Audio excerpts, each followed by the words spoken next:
Isang mapagpalang araw sa inyo mga kapatid. So this is a general reading for the Philippines this coming April 2025.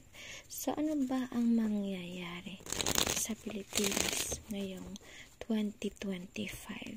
Kaya naman kung mahilig ka sa daily guidance, make sure to follow and click the subscribe button or the star button para lagi kang updated sa ating daily guidance and to get free spell.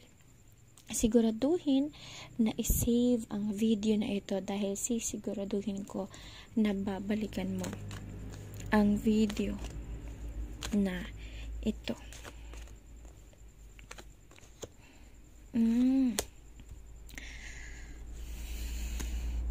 So sabi dito mga kapatid ay kasing init ng Abril ang mga mangyayari. So time check, this is what time is it? 11 a.m. March 20, 2025. And this is what will happen for the month of April 2025. So, sabi dito mga kapatid, ay may pagiging or betrayal or traiduran pang magaganap sa politika at sa ating bansa. So, mas magiging malala or hindi pa rin hihinto yung mga rally, may patuloy na rally pa rin, ano?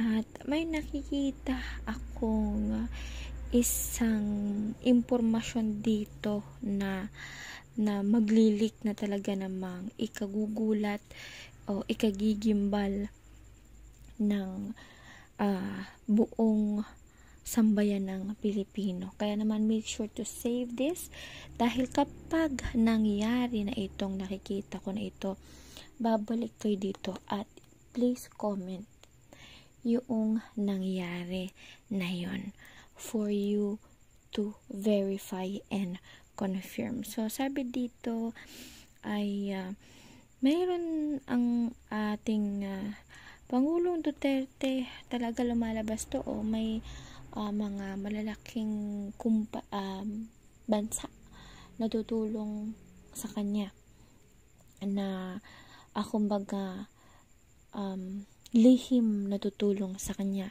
lingid sa nakararami or lingid sa kaalaman ng nakararami. So, 2 hanggang 3 bansa itong nakikita ko dito, no?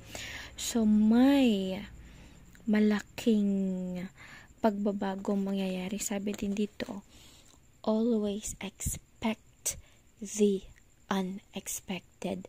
So, this is an ending of an era and a new beginning or a new era or a new chapter. So, kumbaga dito magsisimulang mag-unfold yun or magbukas yung bagong era ng Pilipinas or new chapter ng Pilipinas because of the Tower card. So, sabi dito mga kapatid ay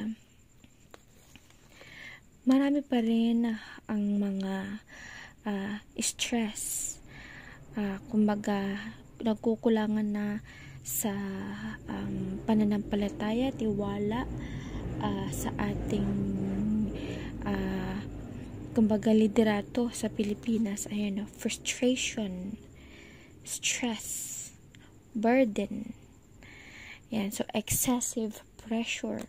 So this April talagang mapapressure din ang ating gobyerno sa mga bagay-bagay which is malalaman nyo na yon pagdating ng April. Kaya i-save ang video na ito, make sure to follow para makabalik kayo and click the subscribe button para i-comment nyo yung mga mangyayari na ito sa Abril.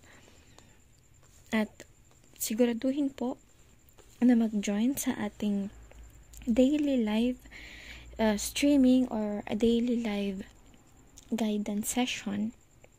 Everyday po yan, 8 p.m. to 12 midnight.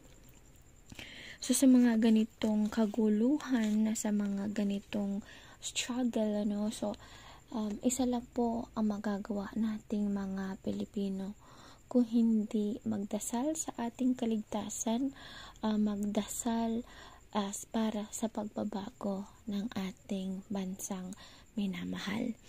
So, make sure to follow and click the subscribe button para lagi kayong updated sa ating mga predictions, at naka-upload na po ang Duterte prediction up until part 6.